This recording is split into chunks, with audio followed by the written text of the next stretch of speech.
Samantha, just gotta get you home. Gotta take you home. Welcome to Watch Mojo, and today we're counting down our picks for the top 20 saddest deaths in horror movies. Eddie! Come on, man. Be careful, be careful! For this list, we're looking at the most heartbreaking, tear-jerking, painfully unforgettable deaths of horror movie characters. Due to the nature of this list, a spoiler alert is in effect. What do you think is the saddest horror movie death? Sound off in the comments. Number 20. Walter, Get Out. Poor Walter. What happened to him wasn't his fault. He was a victim of the Armitages. Possessed by the grandfather Roman, Walter was seemingly a villain who tried, like the rest of them, to kill Chris. Get him, Grandpa.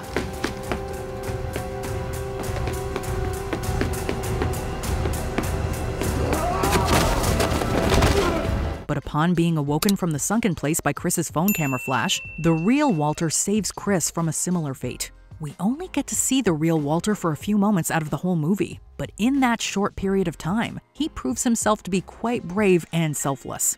Rather than return to the sunken place, he chooses to release himself for good. Number 19. Frank, 28 Days Later. In spite of having a daughter Hannah to protect, Frank is compassionate enough to take in our two lead characters, Jim and Selena. So this is your place?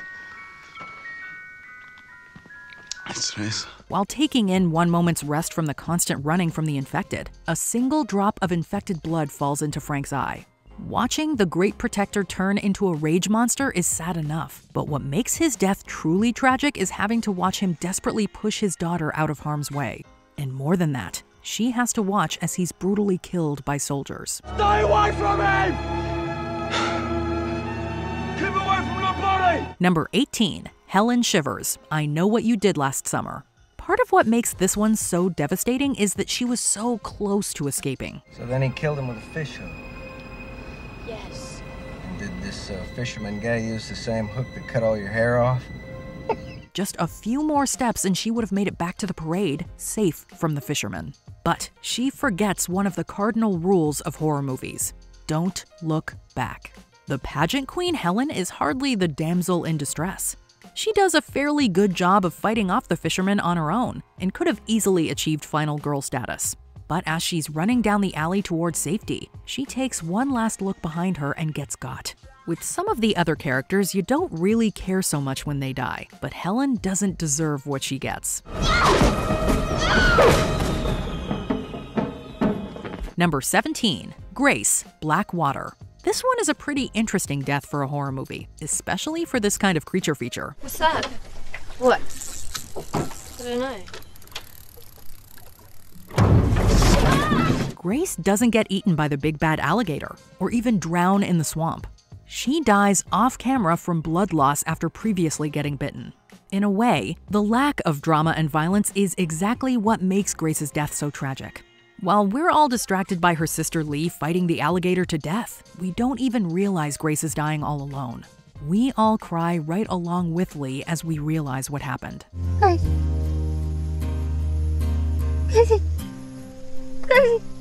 Number 16. Omi Engel, Krampus. Imagine how terrifying it must be for Omi, seeing Krampus return all these years later. After all, her story about what he did to her family when she was young is absolutely heartbreaking. It was almost Christmas. But this Christmas was darker, less cheerful. Krampus practically taunted her back then, leaving her the only one alive after killing her family and their whole town. Nevertheless, the brave and selfless matriarch of the contemporary family sacrifices herself to the demon in order to let her family escape. Though the family is later reunited in Krampus's purgatory-esque snow globe, watching what happens to Omi still sits with you.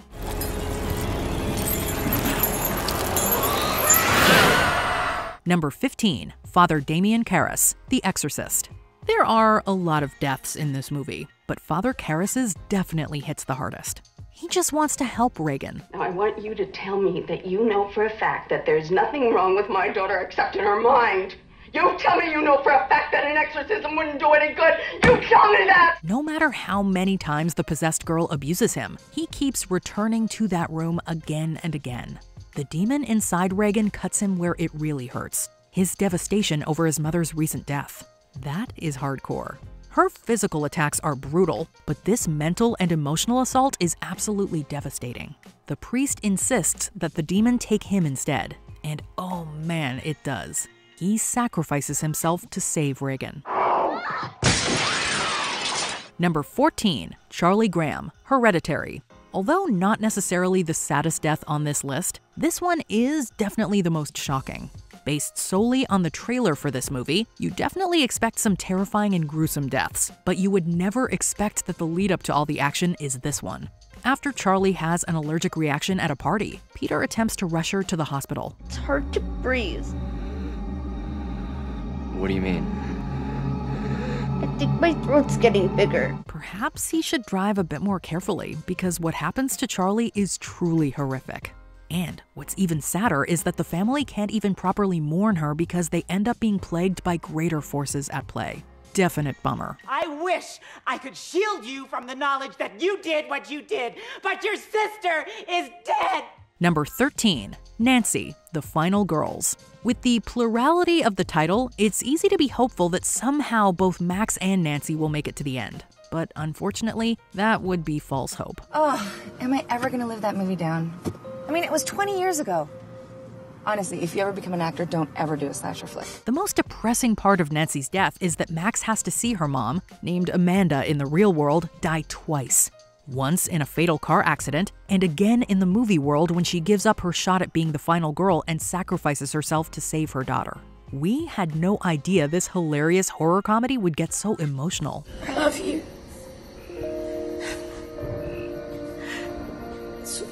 That's why I never got to tell her. Number 12, Dick Halloran, The Shining. She called it shining. And for a long time, I thought it was just the two of us that had the shine to us. The Overlook Hotel is just not kind to people blessed with the shine. Dick Halloran makes a handful of appearances throughout Stephen King's stories, with his most famous occurring in The Shining. While detested by the author, Stanley Kubrick's adaptation is considered a classic. Halloran is a kind chef who, like Danny, possesses telepathic and clairvoyant powers. After receiving word from Danny via The Shine that all hell is breaking loose at the Overlook Hotel, Halloran rushes over to try and help out. Sadly, things do not work out.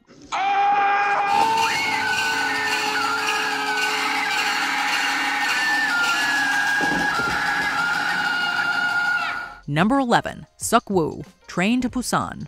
Here is yet another parent sacrificing themselves for their kid. 자.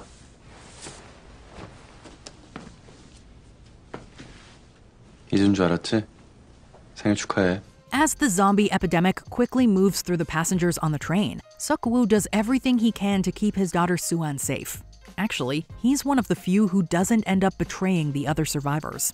The most noble deaths are often some of the saddest. Just when it looks like Suk-woo and Suan will make it safely onto the next train, Suk-woo gets bitten at the last minute and throws himself off. But not before giving Suan a tearful goodbye. He deserved better.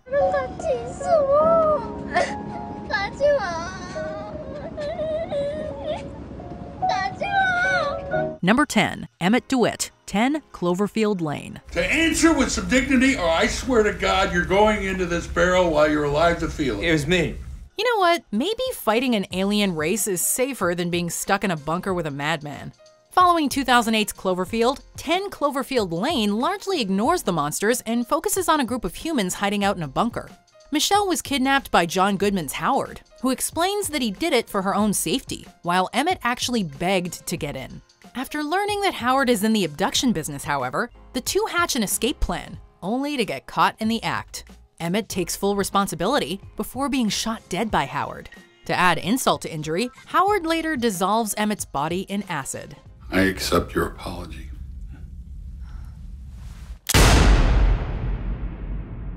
Number 9, Ben, Night of the Living Dead. Talk about a tragic ending. Ben is sort of the de facto leader of the group of survivors. This place is boarded up pretty solid now. We ought to be all right here for a while. He does his best to protect them and is the guy with the escape plan. Naturally, that plan goes up in flames, figuratively and literally. But Ben makes it to the end. And just when you think he's about to be rescued by armed civilians, they confuse him for one of the undead. All right, Vince, hit him in the head, right between the eyes. You really think the guy is about to survive the movie and the rug is pulled out from under you. So devastating. Number 8. Lee Abbott, A Quiet Place. Though young Beau's death really does tug at the heartstrings, we don't really get to know him before he's taken away from the Abbott family and our screens. As such, we've picked the untimely demise of patriarch Lee, who's a strong protector that truly loves his family. Set in a post-apocalyptic world where sounds attract sightless monsters to kill living things, the climax of A Quiet Place sees Lee making the ultimate sacrifice when he attempts to distract one of the creatures off of his kid's scent.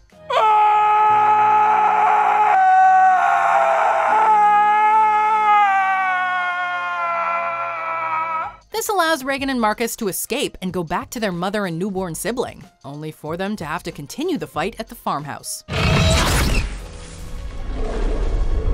Number 7. Nancy Thompson, A Nightmare on Elm Street 3, The Dream Warriors. Freddy really has a twisted sense of humor. The third film in the series takes place within a mental hospital housing the surviving children of the people who originally killed Krueger. Nancy is back from the original Nightmare on Elm Street, as she attempts to form a dream team capable of taking Freddy down for good. After surviving multiple encounters, Krueger lures Nancy in by shapeshifting into her father. Daddy? Crossed over, princess. Crossed over? To Nancy's credit, she refuses to be defeated even after a fatal stabbing, and returns the favor by stabbing Freddy with his own glove. I won't let you die. I won't let you. I'm gonna dream you into a beautiful dream. Forever and ever. Number 6. Seth Brundle, The Fly. We'll be the ultimate family.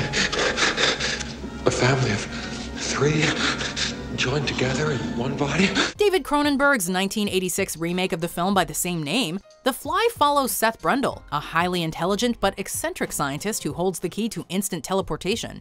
With the experiment's kinks seemingly ironed out, Seth decides to use himself as a test subject. Unfortunately, a fly gets into one of the pods, causing its DNA to fuse with Seth's. As the film progresses, Seth's mental capacity slowly deteriorates and he transforms into a terrifying human-insect hybrid. Desperate to survive, Seth tries to fuse with his girlfriend and their unborn baby, but ends up mixed with a metal frame instead, and then pitifully begs for death. I can't. No, I can't. Number 5. Carrie White, Carrie.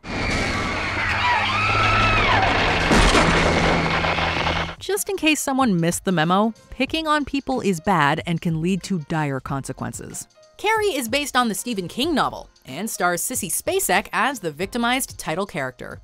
Treated like dirt by her classmates and terrorized by her horrible mother, Carrie reaches her last straw when she's crowned prom queen, only to have pig's blood dumped on her. Suffice it to say, everyone in that gym dies painfully. After Mommy Dearest literally stabs her in the back, Carrie loses control and burns the house down with both of them still in it. So yeah, be kind to each other.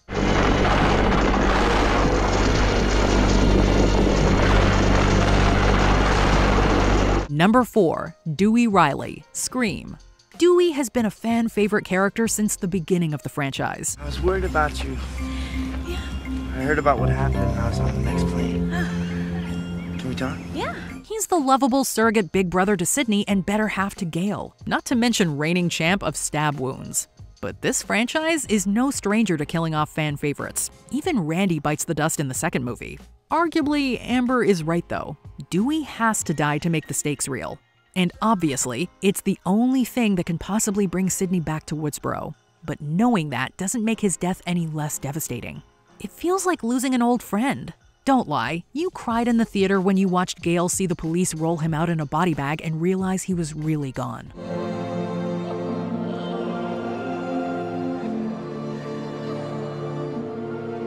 Number 3. Everyone in the Car, The Mist. Oh! The term jumping the gun was seemingly coined specifically for this moment.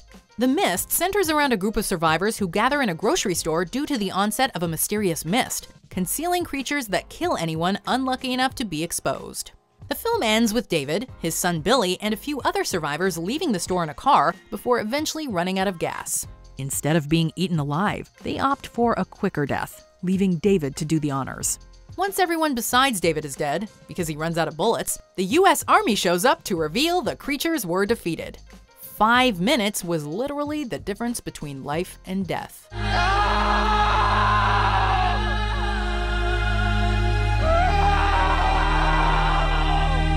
Number 2, Georgie Denbrough, It. Do they float? Oh, yes. They float. Well, at least we now know that the boat floats. In both the 1990 and 2017 version, Stephen King's It starts off with one of the most haunting deaths in horror history. Georgie is a sweet kid who just wants to play in the rain when his brother's paper sailboat falls into the sewer. Thankfully, Pennywise the Clown is around to help Georgie retrieve his toy. Instantly bonding over the smell of popcorn, their budding friendship is cut short when Pennywise bites Georgie's arm clean off and drags him into the sewer. All Georgie wanted was his paper boat. You float too! Before we continue, be sure to subscribe to our channel and ring the bell to get notified about our latest videos. You have the option to be notified for occasional videos or all of them. If you're on your phone, make sure you go into your settings and switch on notifications. Number 1, Gage Creed, Pet Sematary. Get him, Lewis! Get the baby! Get the baby! People process grief in different ways, although most would probably avoid resurrecting their loved ones as deranged zombies. Lewis is a doctor who learns about a pet graveyard capable of bringing animals back to life. Tragedy strikes when Gage, Lewis's innocent young son, is run over by a truck. Unable to accept what happened, the doctor ignores multiple warnings and revives Gage by burying his body in the cemetery. The boy returns as a malevolent zombie and, with the exception of his father, butchers his family. At that point, Lewis has no choice but to kill Gage. And that plot summary pretty much speaks for itself as far as emotional devastation is concerned. Did you enjoy this video? Check out these other clips from WatchMojo, and be sure to subscribe and ring the bell to be notified about our latest videos.